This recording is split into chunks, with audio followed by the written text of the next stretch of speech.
Tonight on KGW News, vandals leave behind a trail of broken glass. I don't know who drives around town vandalizing, shooting people's windows out. The toy police say they used to break them.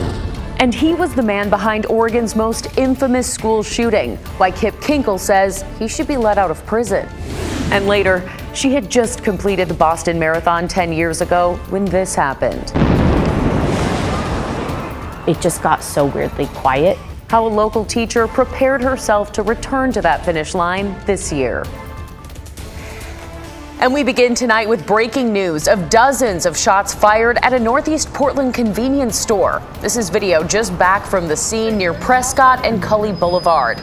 We could see evidence markers showing at least 40 shell casings in the parking lot of the 7-Eleven there. A witness tells us he saw bullets fired into a car that then took off. Police confirm everyone left the scene, so they're not sure if anyone was hurt. Prescott is closed in the area right now for the investigation. We'll keep you updated online and here on air. Well, now to new information on a child predator sting in Washington County that led to the arrest of 6 people, including 2 men who work with children. Investigators used several different social media sites and platforms to pose as underage boys and girls. Alma McCarty breaks down the day-long mission and charges. Alma. Yeah, Brittany, each of the suspects was charged with felonies, luring a minor and online sexual corruption of a child. As of Friday night, they're all still behind bars following yesterday's undercover operation. It's terrifying to have kids that are on social media that are exposed to that all the time. Shock and confusion for parents at St. Pius X. If maybe he doesn't have a record, or how did these people get involved in the Catholic parish? It just makes you question. The Washington County Sheriff's Office arrested and charged the director of music ministry for the church and for the school, 29-year-old Sean Baba, during a child predator sting. Also arrested, 26-year-old Tavari Jenkins, who works as a director for Club K, an after-school program for kids in the Wilsonville area. 4 others pictured here also face child luring charges. Our goal is to go out, and if we can find these people who are looking for children, but have them find us before they find an actual victim, obviously we want to interrupt that. Detective Mark Pavolny with the Sheriff's Office explains undercover officers gave the people they were chatting with on various social media sites and platforms an opportunity to walk away. He says several ended the conversation then and there. We say we're underage and we give them a specific age, and then they end the chat or say that, that's not okay and walk away, which is great. I'd love to do a mission where we don't arrest anybody because every single person doesn't show up.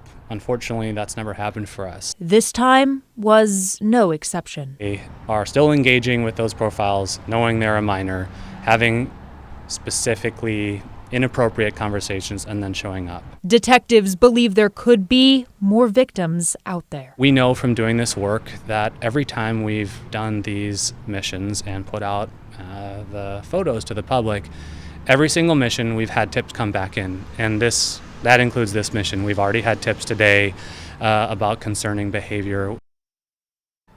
Detective Pavolny said the specific app shouldn't be the focus since this can happen on any of them. The Sheriff's Office says missions like this underscore the need for internet safety and for parents to keep an eye on their children's social media pages and keep open lines of communication so kids feel comfortable telling a parent or adult what's going on. Brittany? Yeah, that's so key. All right. Thanks so much, Alma. Well, we're following another developing story out of Aloha. A driver has been arrested for a hit and run that left an elderly man dead. It happened here on Southwest Kinnaman and 188th last night. Sheriff's deputies say they were clearing another call nearby when they heard the sound of a collision. They ran over and saw the victim, 85-year-old James Park, lying just off the road and a car driving away. Apparently, Park was walking home when he was hit. With the help of security cameras and witnesses, deputies found the suspect a few blocks away. They say he's this man, 55-year-old Anthony Tenorio. He now faces manslaughter, DUI, and felony hit and run charges. And get this, deputies say as they were searching his car, they found strands of hair that make them think that he may have hit another person. They're now seeking tips on Tenerillo's car. It's a charcoal gray 2005 Ford Explorer like this one with Oregon plate 519 CRU. Call the Washington County Sheriff's Department if you have information. Just in tonight, a motorcyclist has died after they collided with a TriMet bus. This was on Northwest Columbia Boulevard near 52nd Avenue. Police say no one on board the bus was hurt. They're now trying to figure out how the crash happened, but it appears the damage to the bus is on the backside. Police in Hillsborough are trying to find the people who are going around town shooting out car and house windows with marbles. At least 20 incidents have been reported so far. And as some of the victims tell our Mike Benner, it's costly and beyond frustrating. David Umbarger has lived at the corner of Northwest Garibaldi and Dennis in Hillsborough for 5 years. He's been in the neighborhood for even longer. He describes it as peaceful. But the pieces of a broken car window in his front garden bed are now giving him pause. My wife wanted me to clean the garage out so we could get the car in. Umbarger says late last week he walked out of his house and jumped in his SUV and noticed a hole in the back window. At first I thought it was shot out, maybe by a gun or something, but I possibly would have heard that.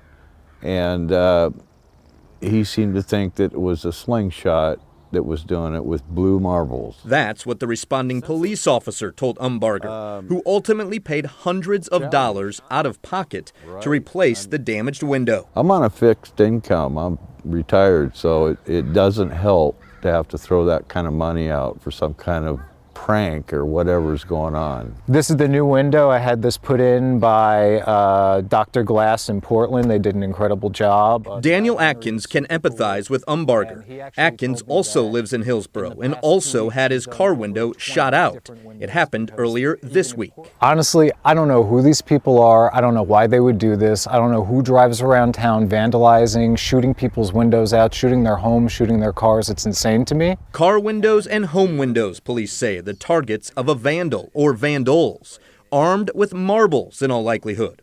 While the total number of victims is unclear, investigators say a 2004 Acura TL and a 2004 Subaru Forester are possible vehicles of interest. However, a neighbor who gave us this surveillance video thinks a Ford Escape may be involved. Regardless, I want them caught. They need to be caught. These random acts of violence cannot happen. It's just senseless. It's a sentiment echoed by David Umbarger, who's calling the whole thing childish. Hope these guys are caught. I sure do, and if they do, I'll be the first one to prosecute. I'm Mike Benner for KGW News. To get you caught up on tonight's other headlines, the Oregon man convicted and was one of the earliest mass school shootings in the country is asking to be released from prison. Kip Kinkle was a high school student in 1998 when he killed his parents and 2 students at Springfield's Thurston High. He was sentenced to 112 years in prison. OPB reports Kinkle's lawyer says he is now entitled to a hearing to consider whether he's capable of rehabilitation because he was 15 at the time of the murders and had undiagnosed schizophrenia. The state parole board reportedly says it can't hold that hearing because Kinkle was not technically given a life sentence. He's now petitioning the Oregon Supreme Court to intervene. Washington lawmakers are considering adding another tax. A House committee today passed a bill that raises the tax you have to pay when you sell a home. That's the real estate excise tax. The bill would let cities and counties raise that tax by up to 1/4 percentage point. Lawmakers want to use the estimated $200 million that it would raise to create more low-income and affordable housing. And we have an encouraging update to a story that we brought you last night at 11. A dog and truck stolen out of Dalles have been returned to their owners. This is 1-year-old Ida. Her owners tell us someone who saw our report on the theft recognized her and that stolen truck in a parking lot in Gresham just this afternoon. Police swooped in and recovered both of them. Ida was in the truck when a thief took it from a Home Depot parking lot in the Dalles on Wednesday. There's no word yet on any arrests.